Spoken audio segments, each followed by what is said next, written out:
Good evening everybody. Unacademy studio प्रभाव में आपका स्वागत है और हम बात करने जा रहे हैं हमारे बायोटेक्नोलॉजी श्रृंखला के अगले विषय पर, जो हमने शायद कल स्टार्टिंग कर दिया था, जेनेटिक इंजीनियरिंग, या जिसको हमने नाम दिया था जेनेटिक इंजीनियरिंग के अलावा हम ये कह सकते हैं कि डीएनए रिकॉम्बिनेंट टेक्नोलॉजी, जिसमें हमने कुछ बेसिक बातें आपको बताई थी लेकिन हमने उसे अभी पूरा नहीं किया था।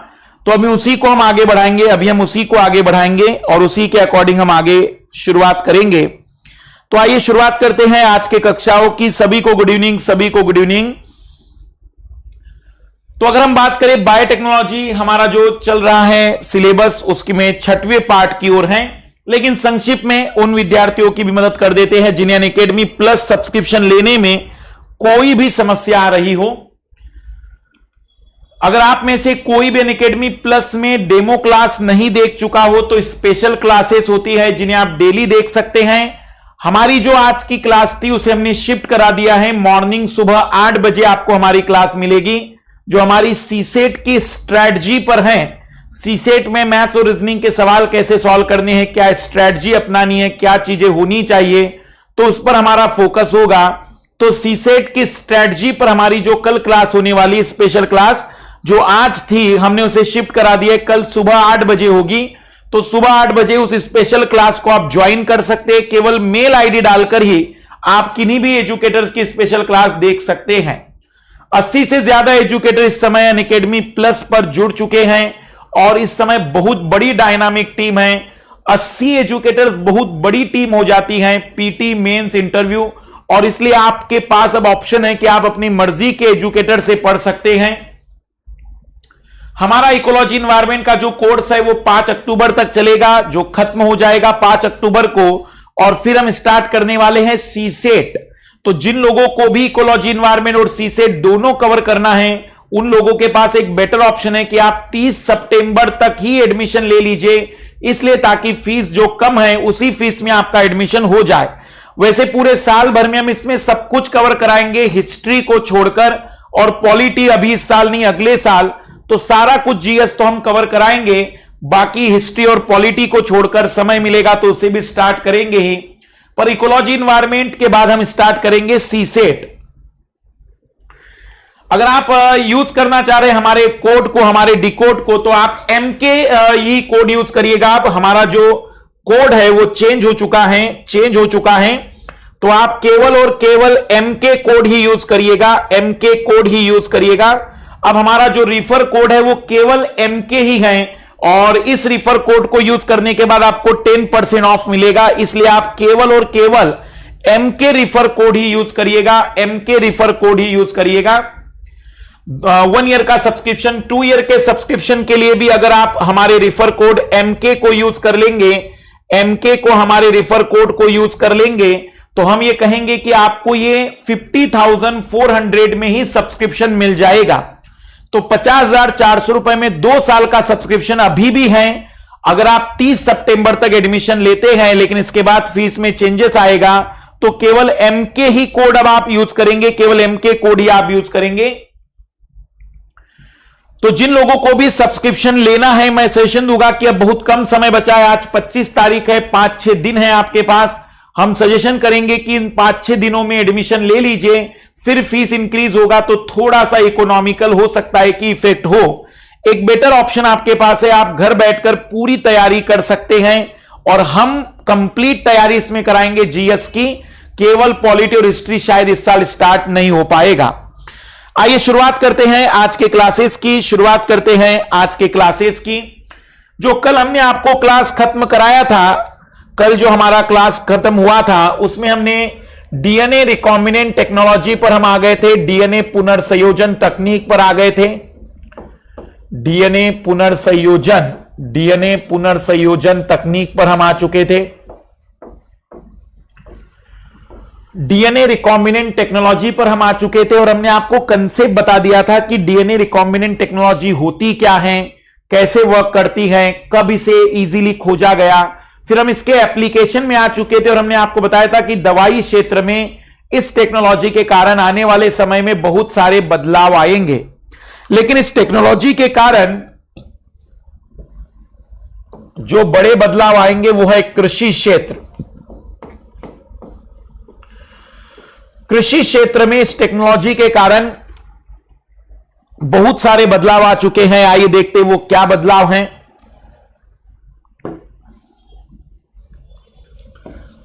सबसे पहला है फ्लेवर सेवर टोमेटो।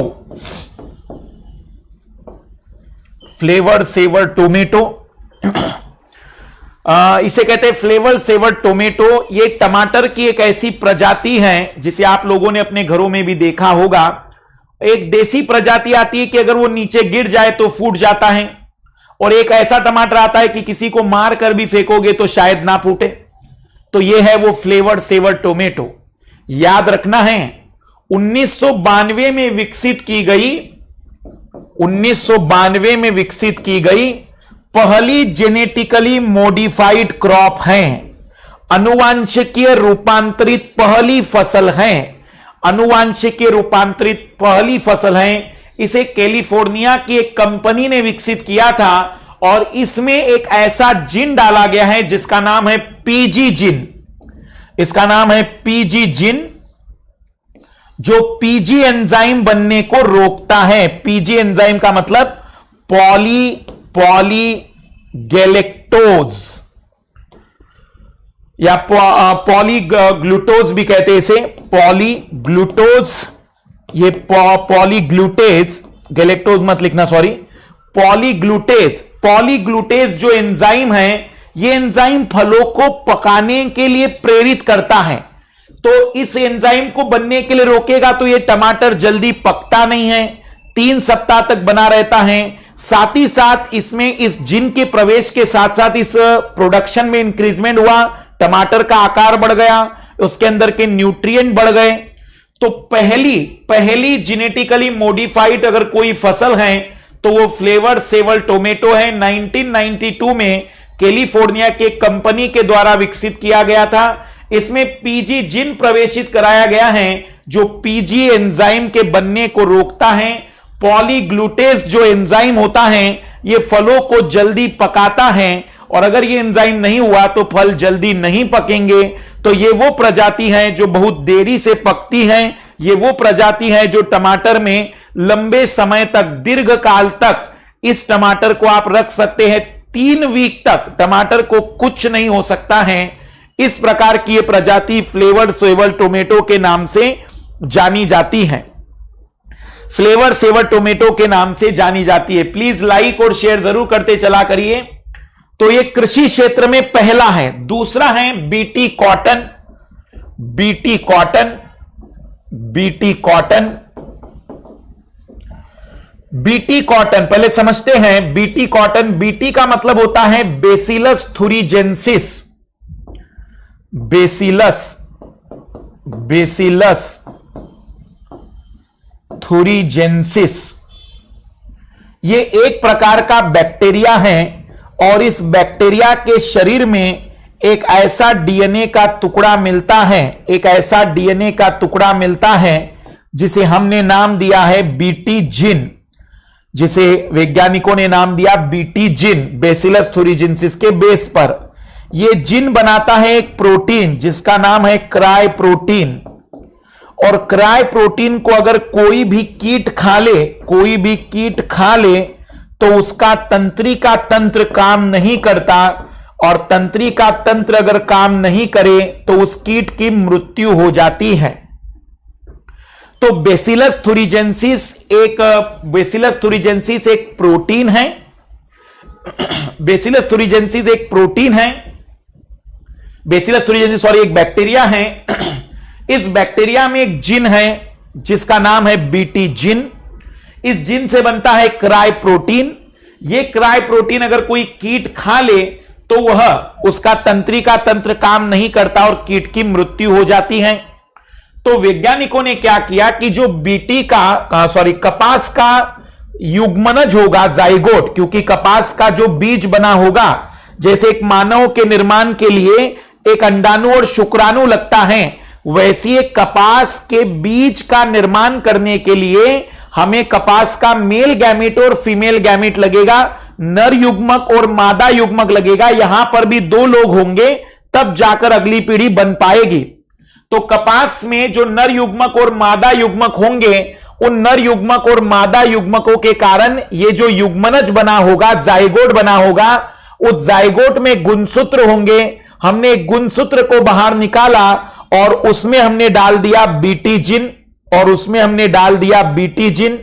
अब ये बीटी जिन वाला जो गुणसूत्र था, हमने इसको वापस केंद्रक में डाल दिया, और अब एक कपास का ऐसा पौधा हुआ जिसकी पत्ती में, तने में, फूल में सब जगह पर जी भरकर क्राय प्रोटीन था। और जैसी कोई पत्ती कोई कीट खाने लगा तो उस कीट की वही मौत हो गई। तो हमने कहा कि इस कपास को कोई भी कीट नुकसान नहीं पहुंचा सकता है। इसी का नाम हमने रखा बीटी कॉटन।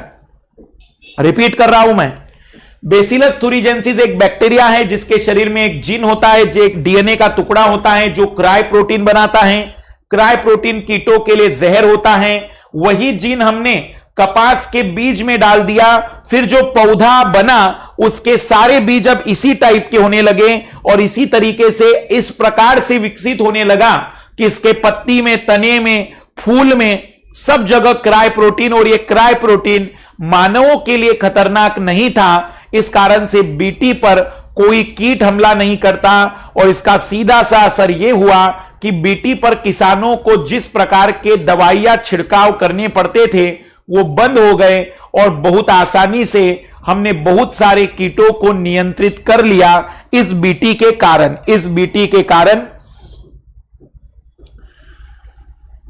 मक्खी मच्छर आदि को मारने में सहायक है। नहीं राम जी, बीटी कॉटन मक्खी और मच्छर को मारने में सहायक नहीं है, क्योंकि बीटी कोई रसायन नहीं है। बीटी एक जीन है जो अंदर क्राय प्रोटीन बनाता है। अगर बीटी वाला पौधा कोई मक्खी और मच्छर खाएगा तब जाकर मरेगा, लेकिन मक्खी और मच्छर जनरली पौधों की पत्तियां नहीं खाते, इसलिए मक्खी और मच्छरों पर बीटी का कोई कंसेप्ट नहीं होगा। इसीलिए तो मैंने बहुत मूलभूत कंसेप्ट समझाया। कई लोग सोचते हैं कि बीटी मतलब कोई चमत्कारी चीज है। बीटी एक जीन है जिससे क्राय प्रोटीन बनता है, और क्राय प्रोटीन अगर कोई इंसेक्ट खा लेता है तो उसकी मृत्यु हो जाती है। इसलिए शायद अब आप हमारी बात समझ पाए होंगे। बीटी बैगन पर भी आ रहे पुष्पेंद्र, बीटी बैगन पर भी आ रहे हम। धन्यवाद विनोद। नेक्स्ट मंथ में सौरव झा, नेक्स्ट मंथ में हम जनरल साइंस में फिजिक्स केमिस्ट्री लेंगे, फिजिक्स केमिस्ट्री लेंगे। और हेमराज सीसेट की फीस अलग से नहीं होगी, सीसेट इसी में इन्वॉल्व होगा। जो सब्सक्रिप्शन आप लेंगे उसी में लगभग सीसेट को 1.5 से 2 महीना लगेगा, तो 2 महीने का सब्सक्रिप्शन बहुत महंगा पड़ेगा। 1 ईयर के सब्सक्रिप्शन में आप बाकी चीजों को भी कवर कर पाएंगे, तो ऐसा अलग से नहीं होगा। नसबंदी, अब राहुल कैसा सवाल पूछ रहे हो, फिर हमें गुस्सा दिला रहे हो। हम सवाल क्या पढ़ाना चाह रहे, क्या चीज करना चाह रहे, पहले उसे समझते हैं ना, बाद में देखेंगे पुरुषों में नसबंदी। अब ये सवाल कहीं से कहां तक जुड़ सकता है क्या बीटी के साथ? जैसे कि पुष्पेन ने पूछा कि बीटी बैगन बता दीजिए, मैं बीटी बैगन बताऊंगा, लेकिन पुरुषों में नसबंदी होती है ऐसे सवाल ना पूछो। हम कई सारी जगह चले जाएंगे और फिर एक फ्लो में आपका सिलेबस नहीं हो पाएगा, फिर वही होगा जैसे बाकी चैनलों पर होता है। तो जिस सीक्वेंस में हम काम कर रहे हो उस सीक्वेंस में सवाल जवाब जरूर करो ताकि हम जुड़े रहें, लेकिन कहीं से कहां तक कुछ भी मत उठा दो कि अब मंगलयान के लिए क्या करेंगे। अब मंगलयान का सवाल तो नहीं समझा सकते, या पाकिस्तान में भूकंप आ गया तो क्या करना चाहिए, ये गलतियां होगी अब आपकी। मैं जिस सीक्वेंस में समझा रहा हूं उसे समझने की कोशिश करो, हवलदारों जैसे सवाल ना पूछे प्लीज। बाकी फिर मैं जानता हूं कि क्या हो सकता है, अब मेरी बातों पर ध्यान देना। फिर इसी टाइप में बीटी बैगन का भी विकास हुआ, इसी टाइप में बीटी बैगन का भी विकास हुआ। बीटी बैगन भी वही है, बीटी बैगन भी वही है। वास्तव में बैगन पर भी बहुत सारे इंसेक्ट बहुत तरीके से नुकसान उत्पन्न करते हैं, इसलिए बीटी बैगन भी बिल्कुल सेम प्रजाति या सेम तरीके से विकसित की गई। जहां भी आप बीटी नाम सुनेंगे आप समझ जाना कि वही बीटी जिन हमने डाला होगा। लेकिन भारत ने 2009 में इसे प्रतिबंधित कर दिया, क्योंकि भारत की पॉलिसी है कि खाद्यान्न के क्षेत्र में वो बीटी जिन को प्रवेशित नहीं होने देगा। उसका रीजन माना जा रहा है कि भविष्य में हो सकता है इसके कारण कुछ बीमारियां सामने आए। जैसे एक छोटा सा उदाहरण मैं आपको दूं कि प्लास्टिक की जब खोज हुई थी तो जिसने प्लास्टिक बनाया 1963 में उन व्यक्तियों को नोबेल पुरस्कार से सम्मानित किया गया। और आज पूरा विश्व अगर किसी से दुखी है और किसी प्रोडक्ट से नाराज है तो वो प्लास्टिक ही है। तो हो सकता है कि आज आप जिसे बहुत अच्छा कह रहे हो भविष्य में वो समस्या का कारण बन जाए। इसी कारण से हम ये कह सकते हैं कि बीटी बैगन पर प्रतिबंध लगाया गया होगा। पर बहुत आंतरिक कारणों पर ध्यान देंगे तो बहुत कुछ और सामने बातें आ सकती है। पर बीटी बैगन बिल्कुल वैसा ही जैसे बीटी कॉटन। तो जेनेटिक इंजीनियरिंग के द्वारा हमने बीटी बैगन बनाया, बीटी कॉटन बनाया, फ्लेवर सेवर टोमेटो बनाया और जीएम सरसों याद रखना, मैंने बीटी सरसों नहीं कहा है, जीएम सरसों की बात कर रहे हैं हम, जीएम मस्टर्ड की बात कर रहे हैं। जिस प्रजाति का विकास किया गया वो DMH11 नामक प्रजाति है। ये जीएम सरसों की DMH11 प्रजाति है। तो ये जेनेटिकली मॉडिफाइड सरसों है, ये अनुवांशिक रूपांतरित सरसों है। पर ये बीटी सरसों नहीं है, इसमें बीटी जिन नहीं डाला है। इस सरसों में हमारे भारत के वैज्ञानिक दीपक पेंटल, भारत के जो वैज्ञानिक दीपक पेंटल जो दिल्ली यूनिवर्सिटी के कभी वाइस चांसलर भी रहे हैं, तो दीपक पेंटल साहब ने क्या किया कि इसमें कुछ एंजाइम डाले हैं, जैसे हम कह सकते हैं कि बर्स्ट बर्नेज इस नाम से कुछ एंजाइम इसमें प्रवेश किए गए हैं। और इस एंजाइम के बाद इस सरसों की खासियत है कि उसके आस पड़ोस में कोई भी घास नहीं उग पाती। एक्चुअल में मस्टर्ड का जो किसान होता है, सरसों का जो किसान होता है, वो बहुत दुखी होता है इस प्रकार के फसल के चारों तरफ जो घास उगती है उससे। तो जो हमारी बीटी थी वो कीटों को मारती है और जो जीएम सरसों है वो घास को खत्म करने में मदद करती है, घास को समाप्त करने में मदद करती है। तो जीएम सरसों में बर्स्ट और बर्नेज नामक एंजाइम डाले गए हैं या जिन डाले गए जिनमें कुछ ऐसे एंजाइम निकलते हैं जो अपने आस पड़ोस में घास को उगने नहीं देते। तो जीएम सरसों की एक खासियत है कि हम ये कह सकते हैं कि उसमें उत्पादन तो ज्यादा मिलेगा ही, लेकिन वहां पर खरपतवार नाशी की आवश्यकता नहीं होगी, क्योंकि उसके अड़ोस पड़ोस में कोई खरपत ग्रो नहीं कर पाती, उसके अड़ोस पड़ोस में किसी प्रकार की घास की वृद्धि नहीं होती है। तो जीएम सरसों की अगर आप बात समझे तो वो बीटी नहीं है, वो जेनेटिकली मॉडिफाइड है। हमने उसमें अनुवांशिकीय बदलाव जरूर किए हैं, लेकिन हमने उसमें किसी प्रकार से बीटी प्रारंभ नहीं किया, बीटी को डाला नहीं है, बीटी को हमने डाला नहीं है। बिल्कुल जेनेटिकली मॉडिफाइड मस्टर्ड, बिल्कुल DMH कहेंगे, DMH11 कहेंगे।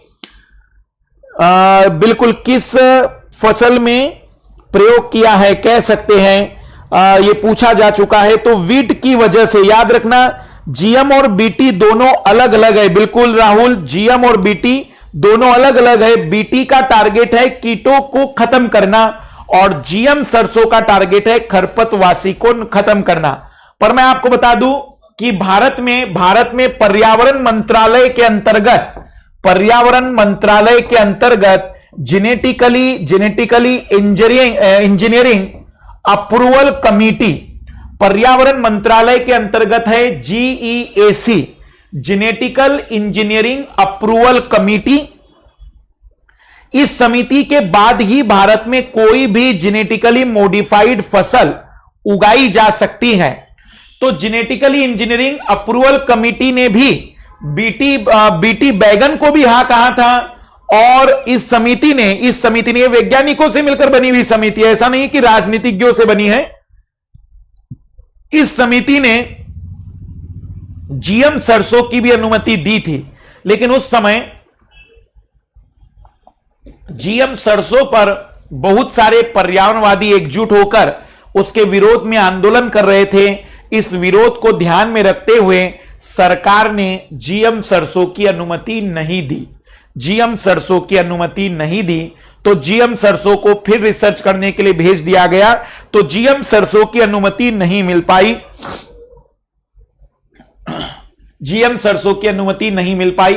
फिर आया गोल्डन राइस, गोल्डन राइस, सुनहरा चावल। सुनहरा चावल में एक ऐसा जीन प्रवेशित कराया गया है, एक ऐसा जीन प्रवेशित कराया गया है जो विटामिन ए का निर्माण करने में सहायक है, जो विटामिन ए का निर्माण करने में सहायक है। इसलिए सुनहरा चावल एक ऐसा चावल है जिसमें विटामिन ए की मात्रा बहुत ज्यादा होती है। यह हल्के पीले रंग का होने के कारण इसका नाम गोल्डन राइस रखा गया है, सुनहरा चावल रखा गया है। तो आप इस प्रक्रिया के द्वारा कुछ भी कर सकते हैं। एक पौधे के लक्षण दूसरे में या एक जीव के लक्षण दूसरे में स्थानांतरित कर सकते हैं, क्योंकि अब आपको पता चल चुका है कि हर लक्षण के लिए जीन जिम्मेदार होते हैं। अगर वो जीन स्थानांतरित हो जाए तो आप वो लक्षण भी स्थानांतरित कर सकते हैं। आगे बढ़ने से पहले एक बार डाउट देख लेते हैं। बिल्कुल बिल्कुल हम चाहेंगे कि क्लास बढ़नी चाहिए, पर 1 लाख बहुत देरी से हो रहा है, थोड़ा रफ्तार और बढ़े। बिल्कुल हम कोशिश, और आप देख रहे होंगे कि एनसीईआरटी आपकी डिमांड पर हमने स्टार्ट की पूरी तरह से डेली, और जो अनअकैडमी राइज पर हम पढ़ा रहे थे वापिस प्रभाव पर आए आपके लिए ही। तो ओवरऑल एक सिंपल सी बात अगर हम कहें तो गोल्डन राइस कृषि क्षेत्र में flavour saver tomato, BT cotton, BT बैगन या जीएम सरसों या गोल्डन राइस, इन फसलों का जो उत्पादन हमने किया है वो इसी के आधार पर किया है, वो इसी के आधार पर किया है। बिल्कुल इसका रंग जो होता है वो हल्का पीला होता है, हल्का पीला होता है। अब अगर हम इसमें एक सिंपल सी बात कहें तो इस टेक्नोलॉजी का जेनेटिकली इंजीनियरिंग या डीएनए रिकॉम्बिनेंट टेक्नोलॉजी का अगला अनुप्रयोग है, डीएनए रिकॉम्बिनेंट टेक्नोलॉजी का अगला अनुप्रयोग है नए जीवों का निर्माण, नए जीवों का निर्माण, नए जीवों का निर्माण। इसकी सहायता से हमने एक बंदर बनाया जिसका नाम रखा गया एनडी। एनडी, एनडी को उल्टा करके पढ़ोगे तो आएगा आई डीएनए, इंसर्टेड डीएनए। इस बंदर का जो जाइगोट था, उस जाइगोट में जो केंद्रक था उसमें हमने एक ऐसा डीएनए प्रवेशित कराया जो रंग के लिए जिम्मेदार था। जैसे आप जानते हैं कि कोरल में काफी रंग होते हैं, प्रवालों में काफी रंग होते हैं, तो उनमें भी कोई ना कोई जीन ही तो जिम्मेदार होगा रंगों के लिए। तो हमने उस रंग के जीन को बाहर निकालकर इस बंदर के जाइगोट में डाला। यह सुनहरे रंग का बंदर था, यह सुनहरे रंग का बंदर था जिसका नाम एनडी रखा गया। तो डीएनए रिकॉम्बिनेंट टेक्नोलॉजी से हम नए जीव बना सकते हैं। जैसे मैंने आपसे कल कहा था कि इस टेक्नोलॉजी की मदद से हम एक ऐसा मानव भी बना सकते हैं जो 24 घंटे काम करे और कभी ना थके। कैसे? क्योंकि आपको पता है हमारा हार्ट 24 घंटे काम करता है, जिंदगी भर काम करता है, कभी थकता नहीं है, क्योंकि उस हार्ट की मांसपेशियां होती है लाल मांसपेशियां, और उस लाल मांसपेशियों में होता है मायोग्लोबिन।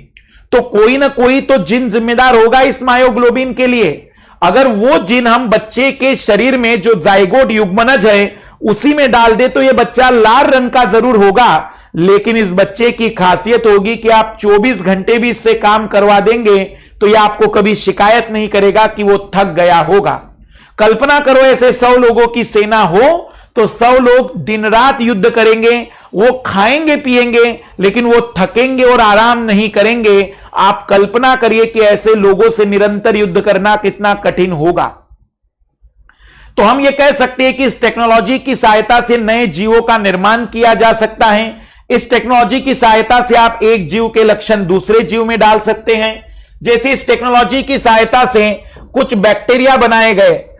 भारत के जो मोहन चक्रवर्ती हैं उन्होंने अमेरिका में स्यूडोमोनास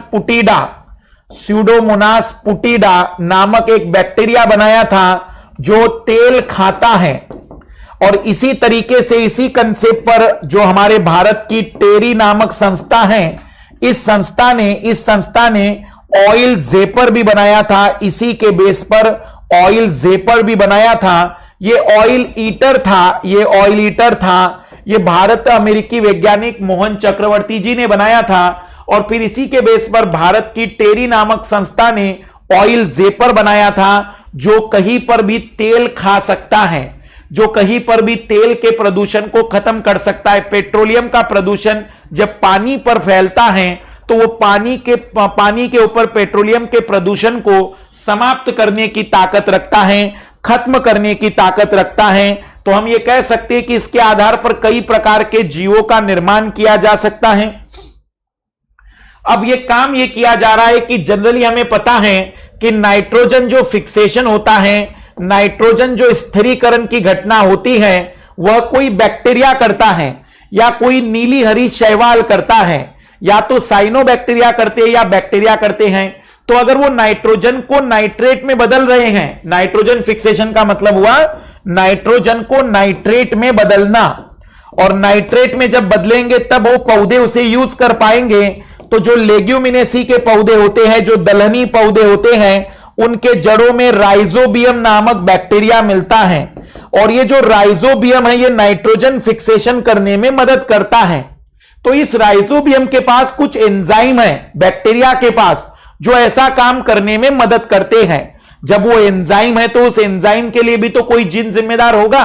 कल्पना करो कि वो जीन निकालकर हम उस पौधे के बीज के अंदर ही, उस गुणसूत्र के अंदर ही इसको डाल दे, उस गुणसूत्र के अंदर ही वो जीन डाल दे, तो ये पौधे की जड़ें खुद ही वो एंजाइम पैदा कर देगी जो नाइट्रोजन को नाइट्रेट में बदल पाएगी। हम ऐसे फर्टिलाइजर की खोज कर रहे हैं, हम ऐसे फर्टिलाइजर की खोज कर रहे हैं जिसमें पौधे खुद ही नाइट्रोजन फिक्सेशन कर सके बिना बैक्टीरिया की मदद के। इस तकनीक के द्वारा यह संभव है कि हम ऐसे नाइट्रोजन फिक्स करने वाले पौधे भी विकसित कर सकते हैं। ओवरऑल अगर हम बात करें तो यह एक ऐसी टेक्नोलॉजी है जो मानव के पास एक तरीके से जादू की छड़ी है, जो वो चाहे वो परिवर्तन कर सकता है, जो वो चाहे वो परिवर्तन जीवों में ला सकता है। आइए एक बार डाउट देख लेते हैं, आप लोगों के में नहीं है उनको भी बनाया जा सकता है। जो जीव इस दुनिया में नहीं है संजीव, उन्हें तो हम क्लोनिंग से बना सकते हैं, इनसे नहीं बना सकते हैं, उन्हें हम क्लोनिंग से बना सकते हैं। अब लव कुमार केवल और केवल इसमें बायोटेक्नोलॉजी खत्म होगा और उसके बाद फिर हम आ जाएंगे इसमें जनरल साइंस में फिजिक्स और केमिस्ट्री पर। बिल्कुल राहुल, उस प्रकार के राइस को हम देखेंगे, पर वास्तव में उसका बायोटेक्नोलॉजी से कोई संबंध नहीं है, पर वो हम एग्रीकल्चर में देख सकते हैं। बायोटेक्नोलॉजी के बाद हम फिजिक्स केमिस्ट्री पर आ जाएंगे। पुष्पेंद्र, टोमेटो में तो नहीं, किसमें देख लीजिएगा इसे। राजस्थान में अटेंडेंट नहीं, ऐसा नहीं होगा कि राजस्थान वाले की नजर से नहीं होता। ये यूपीएससी के नजर से या यूपीएससी को पॉइंट आउट करते हुए तैयारी की जा रही है। अब मेरी बातों पर ध्यान देना। ये था डीएनए रिकॉम्बिनेंट टेक्नोलॉजी। तकनीक क्या है? किसी के जीव के शरीर में किसी अन्य जीव के डीएनए को पहुंचाना डीएनए रिकॉम्बिनेंट टेक्नोलॉजी कहलाती है। और ऐसा जीव ट्रांसजेनिक या जेनेटिकली मॉडिफाइड या लिविंग मॉडिफाइड ऑर्गेनिज्म कहलाता है। इसमें बहुत सारे पौधे हैं, इसमें बहुत सारे जीव हैं, हमने इस पर पूरी डिटेल में चर्चाएं की है। तो इसके नोट्स बना लीजिएगा, हम उसके अकॉर्डिंग अब आगे बढ़ रहे हैं। एक छोटी सी और घटना पढ़ा दे रहा हूं। पॉलीप्लॉइडी बहुगुणिता, और इसके बाद हम शुरुआत करेंगे स्टेम सेल टेक्नोलॉजी। तो पॉलीप्लॉइडी बहुगुणिता, फिर हम आ जाएंगे स्टेम सेल टेक्नोलॉजी पर। तो पॉलीप्लॉइडी और उसके बाद फिर हम आ जाएंगे स्टेम सेल टेक्नोलॉजी पर। अब मेरी बात ध्यान से सुनना।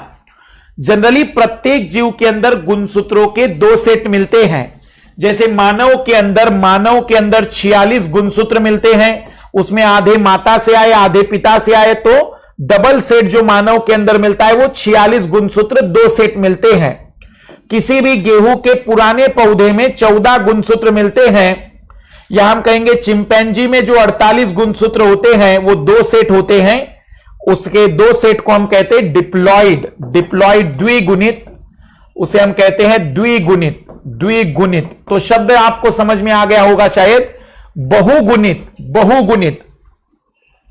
यदि किसी जीव के गुणसूत्रों का पूरा सेट डबल कर दिया जाए, ट्रिपल कर दिया जाए, 4 गुना कर दिया जाए, तो इस घटना को बहुगुणिता कहते हैं। जैसे जो नॉर्मन बोरलॉग साहब थे, जिन्होंने हरित क्रांति का प्रारंभ इस पृथ्वी पर किया था, नॉर्मन बोरलॉग साहब ने केवल और केवल जो 14 गुणसूत्र किसी पौधे में मिलते थे गेहूं के, उसको 3 गुना कर दिया, 42 गुणसूत्र कर दिए।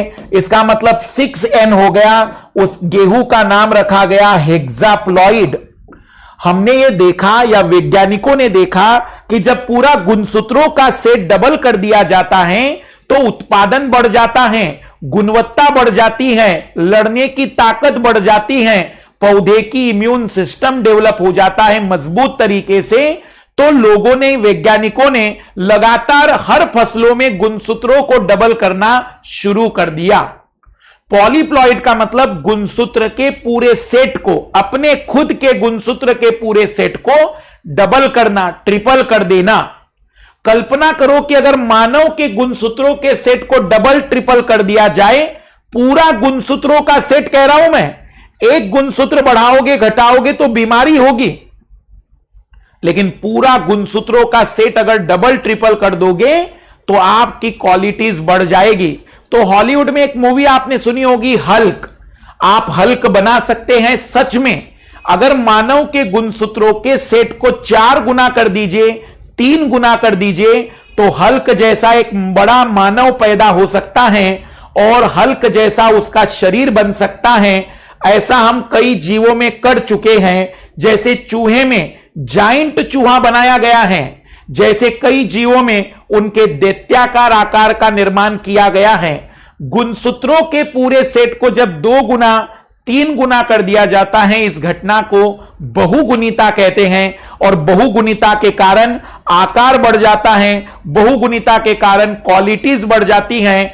तो फसलों में अब जितनी फसलें हैं सभी बहुगुणित फसलें हैं। इस समय कोई भी फसल ऐसी नहीं बची जिसमें हमने गुणसूत्रों के सेट डबल ना किए हो। ये जो नॉर्मन बोरलॉग साहब ने किया था, यही हमारे भारत के जो हरित क्रांति के प्रणेता हैं स्वामीनाथन साहब, उनसे सीख कर आए और हमारे भारत में गेहूं की बौनी प्रजाति का जो विकास किया। पुराने बुजुर्गों से पूछोगे तो बताएंगे कि पुराने गेहूं में ऊंचा पौधा होता था गेहूं का। अब जो पौधा है वो बौना जरूर है, लेकिन उसमें जो गेहूं लगता है वो बाली वाला एरिया बहुत बढ़ चुका है, इसलिए प्रति एकड़ उत्पादन गेहूं का बढ़ गया। इसी कारण से हरित क्रांति में हमें गेहूं का उत्पादन बहुत ज्यादा मिल गया। तो हम कह सकते हैं कि वर्तमान में आलू, मक्का, चावल, इनकी जितनी भी प्रजातियां हम देख रहे हैं, सब में पॉलीप्लॉइड कर दी गई है। जब गुणसूत्रों के सेट को 3 गुना कर दिया, इसका मतलब 42 गुणसूत्र गेहूं में कर दिए, तो उत्पादन बहुत बड़ा। वैज्ञानिकों को और लालच आया, उन्होंने 4 गुना कर दिया, मतलब ऑक्टाप्लॉइड कर दिया। तो हम कह सकते हैं जब ये गेहूं बोया गया तो उस गेहूं की चपाती नहीं बन पाती। उस गेहूं में इतना फाइबर आ जाता है कि चपाती या ब्रेड का निर्माण नहीं हो पाता। आप अगर देखते होंगे तो अपने शॉपकीपर के पास, दुकानदारों के पास कुछ बिस्किट आते हैं हाई फाइबर वाले, वो बहुत जल्दी टूट जाते हैं क्योंकि फाइबर के कारण वो जुड़ते नहीं हैं। तो ये गेहूं में इतना फाइबर था कि फिर ये हमारे लायक नहीं था, इसलिए इसका उत्पादन नहीं किया जाता है। फिर हम हेक्साप्लॉइड गेहूं ही आधुनिक रूप में यूज कर रहे हैं। तो आधुनिक रूप से अगर हम बात करें तो वर्तमान में जितनी भी हमारे पास फसलें हैं वो अधिकतर पॉलीप्लॉइड प्रकार की हैं। अधिकतर पॉलीप्लॉइड प्रकार की फसलें हैं। बिल्कुल सुपर मानव नहीं, हम कहेंगे कि महामानव बन जाएगा। महामानव बन जाएगा जो बहुत ही ज्यादा शक्तिशाली हो सकता है। तो हम कह सकते हैं पॉलीप्लॉइड को प्रेरित करने का काम एक रसायन करता है जिसका नाम है कॉल्चिसिन। कॉल्चिसिन नामक ये जो रसायन है ये पॉलीप्लॉइडी बहुगुणिता को प्रेरित करता है। तो बहुगुणिता को प्रेरित करने के लिए कॉल्चिसिन नामक रसायन डाला जाता है। यह कॉल्चिसिन गुणसूत्रों के नंबर को डबल करने के बाद उसका विभाजन, कोशिका का विभाजन नहीं होने देता। तो वह कोशिका जो हमें मिलती है उसमें नंबर ऑफ क्रोमोसोम ज्यादा और डबल हो जाते हैं। तो कॉल्चिसिन नामक रसायन याद रखना पॉलीप्लॉइडी के लिए कॉल्चिसिन नामक रसायन याद रखिएगा। आइए अब हम बात कर रहे हैं stem cell technology. Stem cell technology, stem cell तकनीक, स्टेम कोशिका तकनीक।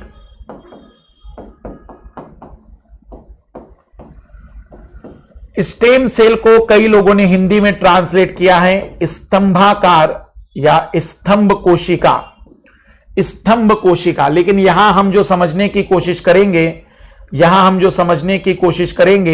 कि आखिर ये स्टेम सेल होती क्या है। सबसे बड़ा सवाल तो यह है कि आखिर ये स्टेम कोशिका क्या है, इसे समझना है। तो आइए आगे बढ़ते हैं कि क्या होती है स्टेम सेल, किसे कहते हैं स्टेम कोशिका।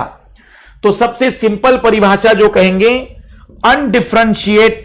Undifferentiated and division capability cell, अविभेदित तथा विभाजन की क्षमता रखने वाली कोशिका, विभाजन की क्षमता रखने वाली कोशिका, विभाजन की क्षमता रखने वाली कोशिका स्टेम कोशिका कहलाती हैं। अविभेदित तथा विभाजन की क्षमता रखने वाली कोशिका को स्टेम सेल कहा जाता है, स्तंभ कोशिका कहा जाता है। अनडिफरेंशिएटेड शब्द पर ध्यान देना, इसका मीनिंग क्या हुआ समझिएगा।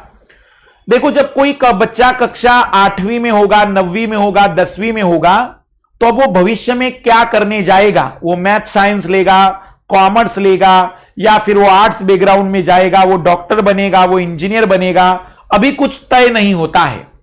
तो कक्षा 10वीं तक जो विद्यार्थी हम उसे कहेंगे कि वो अविभेदित है, अनडिफरेंशिएटेड है, अभी उसने कुछ डिसीजन नहीं लिया है। पर मान लो कि उसने डिसीजन ले लिया कि वो मैथ साइंस लेगा, या उसने डिसीजन ले लिया कि वो बायोलॉजी लेगा, तो इसका मतलब अब वो डिफरेंशिएट हो गया, अब वो विभेदित हो गया, अब वो तय हो गया कि यही करने जा रहा है। अब वो विभेदित हो गया कि वो निश्चित क्षेत्र में जाएगा। तो ऐसी कोशिकाएं जिन्होंने अभी तय नहीं किया कि वो क्या करेगी, पर उनमें विभाजन की क्षमता है, ऐसी कोशिकाओं को स्टेम कोशिका कहते हैं। यह भी एक ऐसी युक्ति है जो जादू की छड़ी है। मैं बता दूं कि भविष्य में इस युक्ति के कारण पूरे विश्व में जहां हम दिव्यांग जनों की समस्या हल कर देंगे, वही इस टेक्नोलॉजी के कारण मानव की आयु को डबल किया जा सकेगा। आइए देखते हैं ऐसी अद्भुत शक्ति क्या है इन स्टेम सेल कोशिकाओं में। यह स्टेम सेल कोशिका एक सिंगल कोशिका है जो पूरा हार्ट बना सकती है। यह एक स्टेम सेल कोशिका पूरी किडनी बना सकती है। कल्पना करो, कोई 55 साल का व्यक्ति है और उसके पास 10-15 लाख रुपए हैं। वो अपने स्टेम कोशिकाओं को, उसको पता है, कल्चर मीडियम के लिए किसी लेबोरेटरी में भेज देगा, किडनी की, हार्ट की, फेफड़ों की, लीवर की, और सब के सब जब डेवलप हो जाएंगे तो इसका एक ऑपरेशन होगा और शरीर के पूरे स्ट्रक्चर जो पुराने हो गए थे उसकी जगह नया स्ट्रक्चर लेकर आ जाएंगे। यह व्यक्ति फिर से युवा अवस्था जैसा फील करेगा। कल्पना करिए कि हार्ट नया हो गया, फेफड़े नए हो गए, किडनी नई हो गई, लीवर नया हो गया। आप इस स्टेम सेल टेक्नोलॉजी से मानव को कभी आसानी से मरने नहीं दे सकते हैं। इसके आधार पर कोई व्यक्ति अपनी जिंदगी, अपनी आयु को बहुत बड़ा भी कर सकता है। आइए देखते हैं कि क्या है यह टेक्नोलॉजी। लेकिन उससे पहले मैं स्टेम कोशिकाओं का वर्गीकरण आपके सामने रख रहा हूं। देखते स्टेम कोशिका किस तरीके की बात होती है। तो याद रखिएगा, स्टेम कोशिका पर अब हम चर्चा करने जा रहे हैं। पूरे कोर्स की प्रियंका फीस केवल 31,500 रुपए है, वो भी 30 सितंबर तक। 1 अक्टूबर से फीस इंक्रीज हो सकती है, तो आपके पास अभी ऑप्शन है कि आप एडमिशन ले सकते हैं। स्टेम सेल IS प्री में बिल्कुल 2017 में आया था, हम उसे भी देखेंगे। अभी शुभेंद्र, अभी हमने अनअकैडमी पर जो हमारा स्पेशल क्लास था वो कल कर दिया है। कल सुबह 8 बजे हमारा स्पेशल क्लास होगा, सुबह 8 बजे हमारा स्पेशल क्लास होगा। स्टेम सेल के द्वारा किसी भी अंग का निर्माण किया जा सकता है, बिल्कुल। पॉपुलेशन प्रॉब्लम बढ़ जाएगी, इसमें कोई डाउट नहीं है, लेकिन अभी तो उसके हम पॉजिटिव इंपैक्ट पर ध्यान देंगे, फिर निगेटिव पर बात करेंगे। पॉजिटिव इंपैक्ट पर हम पहले ध्यान देंगे, फिर निगेटिव पर। आइए देखते हैं, स्टेम कोशिकाओं का जो वर्गीकरण है वो कई आधारों पर किया जाता है। हम मुख्य रूप से दो वर्गीकरण इसके देख रहे हैं। तो पहला हम जो देखेंगे कि स्टेम कोशिका का वर्गीकरण, स्टेम कोशिका का वर्गीकरण, स्टेम कोशिका का वर्गीकरण, स्टेम कोशिका का वर्गीकरण उत्पत्ति के आधार पर, उत्पत्ति के आधार पर और दूसरा वर्गीकरण हम देखेंगे स्टेम कोशिका का वर्गीकरण, स्टेम कोशिका का वर्गीकरण, स्टेम कोशिका का वर्गीकरण, स्टेम कोशिका का वर्गीकरण क्षमता के आधार पर, क्षमता के आधार पर, एबिलिटी के बेस पर। तो स्टेम कोशिका का वर्गीकरण उत्पत्ति के आधार पर और स्टेम कोशिका का वर्गीकरण क्षमता के आधार पर, उसकी कैपेसिटी के बेस पर। आइए देखते हैं किस प्रकार से हम इनका वर्गीकरण कर सकते हैं। सबसे पहले उत्पत्ति के आधार पर देखते हैं। सबसे पहले देखते हैं उत्पत्ति के आधार पर। उत्पत्ति के आधार पर स्टेम सेल मुख्य रूप से होती है, पहली होती है फीटस या हमसे कहते हैं भ्रूणीय, भ्रूणीय स्टेम कोशिका, भ्रूणीय स्टेम कोशिका। भ्रूणीय स्टेम कोशिका जो एम्ब्रियो की होती है, भ्रूणीय स्टेम कोशिका। भ्रूणीय स्टेम कोशिका की अगर हम बात करें तो भ्रूणीय स्टेम कोशिका एक ऐसी कोशिका है जो भ्रूण, फीटस, जो माता के गर्भ में, जो माता के गर्भ में बच्चे हैं उनके अंदर मिलती है। यह ऐसी स्टेम कोशिका है जो कई प्रकार के अंगों का निर्माण कर सकती हैं, वो कई प्रकार की संरचनाओं का निर्माण कर सकती हैं। तो पहली है भ्रूणीय स्टेम कोशिका, जो भ्रूण के अंदर, माता के गर्भ में जो बच्चा है उसे भ्रूण कहते हैं, उस भ्रूण के अंदर मिलती है। ऐसी स्टेम कोशिका बहुत सारे अंगों का निर्माण करने की क्षमता रखती है, बहुत सारे अंगों का निर्माण करने की क्षमता रखती है। फिर हम कह सकते हैं कि यहां पर भ्रूणीय स्टेम कोशिका से पहले भी कुछ जगह पर आपको स्टेम कोशिका मिल सकती है, जिसे हम कह सकते हैं युग्मनज स्टेम कोशिका, युग्मनज स्टेम कोशिका ये भी मिलती हैं। युग्मनज स्टेम कोशिका मतलब जब जाइगोट बनता है तो जाइगोट के विभाजन के बाद जो भी कोशिका होती है, आपको मैंने बताया था कि ये प्रत्येक कोशिका पूरा मानव शरीर बनाने की ताकत रखती है, और अगर ये अलग अलग हो जाए तो उतने जुड़वा बच्चे होंगे। तो ये जो कोशिका है ये भी तो पूर्ण शरीर बना सकती हैं, पूर्ण अंग बना सकती हैं। तो हम इसे कहते हैं युग्मनज स्टेम कोशिका, युग्मनज स्टेम कोशिका। भ्रूणीय स्टेम कोशिका का उदाहरण दे सकते हैं आप लोग। भ्रूण में जो एम्बिलिकल कॉर्ड होती है, जो गर्भनाल होती है, गर्भनाल के अंदर इस प्रकार की भ्रूणीय कोशिकाएं बहुत मिलती हैं। पुराने समय में गर्भनाल को फेंक दिया जाता था या गाड़ कर रखते थे, शायद हो सकता है हमारे उपनिषद वालों को पता होगा गर्भनाल का महत्व, इसलिए वो गाड़ कर रखकर सुरक्षित रखने की सोचते होंगे। आधुनिक रूप में गर्भनाल को सुरक्षित करने के लिए बहुत सारे स्टेम कोशिका बैंक बन चुके हैं। भारत के गुड़गांव में, बेंगलुरु में, चेन्नई में, मुंबई में बहुत सारी जगह स्टेम सेल के बैंक बन चुके हैं। जब बच्चे का जन्म होता है तो बड़े अस्पतालों में पूछा जाता है कि क्या आप इस एम्ब्रियो या जो गर्भनाल है उसको रखना चाहते हैं, तो इतना चार्ज होगा। 50 सालों के बाद, 60 वर्षों के बाद आप इसी स्टेम कोशिका से अपने बच्चे के लिए हार्ट बना सकते हैं, किडनी बना सकते हैं, क्योंकि गर्भनाल में बहुत सारे प्रकार की कोशिकाएं देखी जाती हैं, बहुत सारे प्रकार की स्टेम कोशिकाएं होती हैं। और तीसरी होती है वयस्क, तीसरी होती है वयस्क स्टेम कोशिका, वयस्क स्टेम कोशिका। वयस्क स्टेम कोशिका एडल्ट हमारे शरीर के अंदर भी है। हमारे शरीर के अंदर लीवर को अगर हम देखेंगे तो अभी उसे खोजा नहीं जा गया है, लेकिन माना जाता है कि हमारे शरीर के प्रत्येक अंग में एक ऐसी कोशिका बैठी है जो उस पूरे अंग का निर्माण कर सकती है। किडनी के अंदर एक कोशिका बैठी जो पूरी किडनी बना सकती है। हम कह सकते हैं कि पूरी की पूरी मसल्स के अंदर कोशिका बैठी जो मसल्स बना सकती है।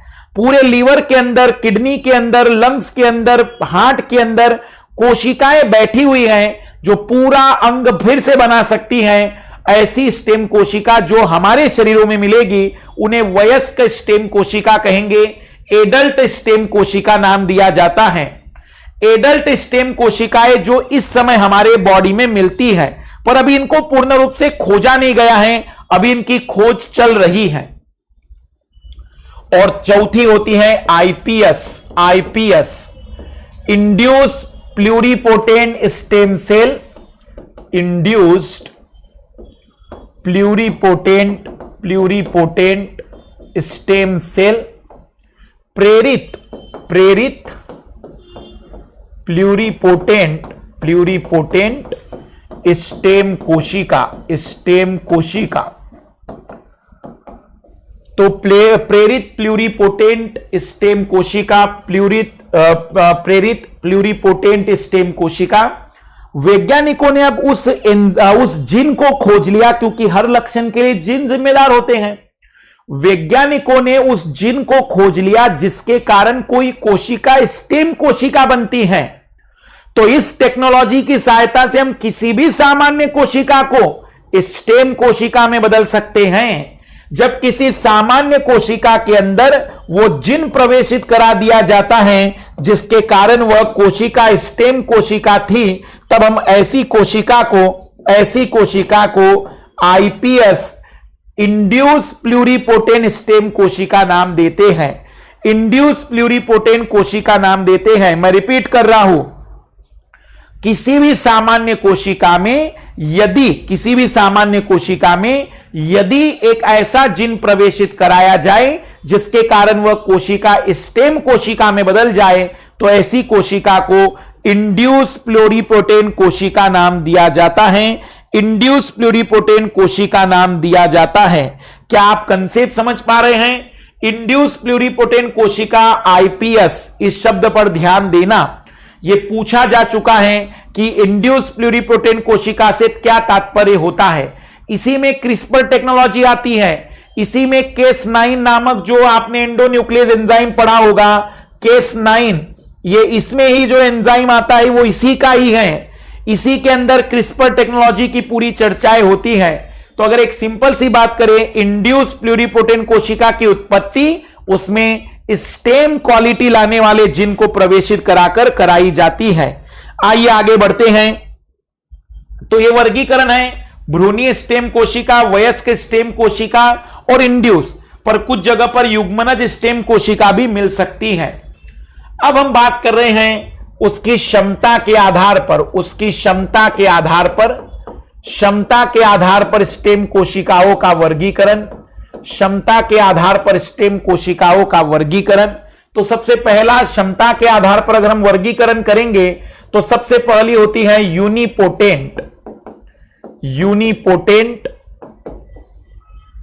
यूनिपोटेंट ऐसी स्टेम कोशिका जो केवल एक अंग ही बना सकती है या एक प्रकार का ही अंग बना सकती है। जैसे किडनी की स्टेम कोशिका केवल किडनी बना सके तो हम कहेंगे कि वो यूनिपोटेंट है। यूनिपोटेंट ऐसी स्टेम कोशिकाओं को कहेंगे जो केवल और केवल एक ही प्रकार का अंग बना सकती हैं। फिर दूसरी होती है मल्टीपोटेंट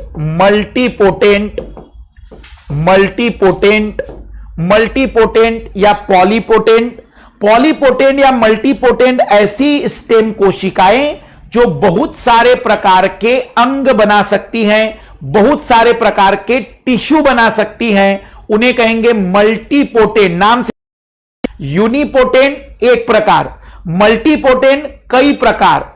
ओलिगोप्रोटेंट, कुछ जगह पर ओलिगोप्रोटेंट में मिलेगा। ओलिगोपोटेंट मतलब वो कुछ 3 या 4 प्रकार, ये कई प्रकार और ये एक प्रकार का ही अंग बना सकता है। ये एक प्रकार के ही ऊतक बना सकते हैं, एक ही प्रकार की संरचना बना सकते हैं, ये कई प्रकार की संरचना बना सकते हैं, ये कुछ प्रकार की संरचना बना सकते हैं। फिर होता है प्लूरीपोटेंट। प्लूरीपोटेंट ये लगभग सभी बना सकते हैं, सभी बना सकते हैं, सभी कोशिका या सभी अंग बना सकते हैं, सभी अंग बना सकते हैं प्लेसेंटा को छोड़कर। प्लेसेंटा को छोड़कर, प्लेसेंटा एक संरचना होती है जो माता और बच्चे के गर्भ के बीच में संयोजन करती है, उनके बीच का एक ब्रिज होता है, माता और बच्चे के बीच का ब्रिज होता है, प्लेसेंटा नहीं बना सकती। और आखिरी होती है टोटीपोटेंट। आखिरी होती है टोटीपोटेंट। आखिरी होती है टोटीपोटेंट जो पूर्ण जीव बना सकती है। पूर्ण जीव मतलब पूरा शरीर बना सकती है, हम उसे कहेंगे कि वो टोटीपोटेंट कोशिका होगी। तो मैं रिपीट कर रहा हूं, टोटीपोटेंट किसे कहेंगे? जो पूर्ण जीव बना सकती है। मैंने जो इंड्यूस नाम रखा था वो प्लूरीपोटेंट रखा था क्योंकि वो सभी अंग बना सकता है, लेकिन वो प्लेसेंटा नहीं बना सकता है। मैं रिपीट कर रहा हूं, यूनिपोटेंट एक ही प्रकार की कोशिकाओं का निर्माण, एक ही प्रकार के अंग का निर्माण, एक ही प्रकार के ऊतक का निर्माण। मल्टीपोटेंट कई प्रकार के ऊतक बना सके, कई प्रकार के अंग बना सके। ओलिगोप्रोटेंट कुछ अंगों का निर्माण कर सके। प्लूरीपोटेंट सभी अंगों का निर्माण कर सकता है, प्लेसेंटा को छोड़कर सभी अंग बना सकता है। और टोटीपोटेंट पूर्ण मानव शरीर को बनाने की काबिलियत जिस कोशिका में होगी वो टोटीपोटेंट आप जानते हैं कि जाइगोट युग्मनज के बनने के बाद मिलती है, इसी कारण से जुड़वा बच्चे होते हैं। यह आपको मिलेगी गर्भनाल में, और यह मिलती है वयस्कों में, तो यह मिलेगी युग्मनज के बाद, यह मानव में युग्मनज के बाद मिलती है, यह गर्भनाल में मिलती है, और यह वयस्कों में हमारे इस समय जो शरीर में होगी या तो वो यूनिपोटेंट होगी, मल्टीपोटेंट होगी, या वो ओलिगोपोटेंट कोशिका होगी। लेकिन अद्भुत ये आंकड़ा है यहां पर है कि पौधे की प्रत्येक कोशिका टोटीपोटेंट होती है। किसी भी अवस्था में पौधे की पत्ती की कोशिका से पूरा पौधा बन सकता है, पौधे की जड़ की कोशिका से पूरा पौधा बन सकता है। तो पौधे की प्रत्येक कोशिका टोटीपोटेंट होती है। मानव के अंदर पहले टोटीपोटेंट, फिर प्लूरीपोटेंट, और फिर वो बदल जाता है इस तरीके से। तो क्षमताएं मानव के अंदर कोशिकाओं की घट रही है। जब हम कहेंगे जाइगोट की अवस्था में रहे होंगे तो टोटीपोटेंट थे, फिर जब गर्भ अवस्था में आए तो गर्भनाल में अंदर प्लूरीपोटेंट की कोशिकाएं थी, और हम ये कह सकते हैं कि वयस्कों के अंदर जो इस समय हमारे अंदर मिल रही हैं वो केवल और केवल हम कह सकते हैं कि वयस्कों के अंदर जो मिलती है वो यूनिपोटेंट या ओलिगोपोटेंट कोशिकाएं होती हैं। बिल्कुल प्लेसेंटा एक प्रकार की संरचना होती है। तो यूनिपोटेंट, पॉलीपोटेंट, मल्टीपोटेंट। पॉलीपोटेंट और मल्टीपोटेंट एक ही होता है पुष्पेंद्र, पॉलीपोटेंट और मल्टीपोटेंट अलग अलग नहीं है, एक ही है वो। ओलिगोपोटेंट कह सकते हैं आप। तो आप इसे जरूर ध्यान दीजिएगा। ये वर्गीकरण है स्टेम कोशिकाओं का। अब हम इसमें देखेंगे स्टेम कोशिका के एप्लीकेशन क्या हैं, क्या क्या हम इसका उपयोग कर सकते हैं, कहां कहां पर ये मानव जीवन के लिए बहुत लाभदायक हैं। तो अब हम नेक्स्ट क्लास में देखेंगे इसके आगे की बातचीत। नेक्स्ट क्लास में हम देखेंगे स्टेम सेल के अलावा बाकी बची हुई बातें भी। उम्मीद है कि इस वीक के अंत तक ये खत्म हो जाना चाहिए। तो आप इसको रिवाइज करते चलिएगा, नोट्स जरूर बनाइएगा। और कल हमारी लाइव क्लास जो स्पेशल क्लास होगी अनअकैडमी प्लस पर सुबह 8 बजे आप उसे जरूर देख सकते हैं। आप उन क्लासेस को। तो सभी को बेस्ट ऑफ लक और गुड नाइट। नेक्स्ट क्लास में हम देखेंगे इसके आगे की बातचीत।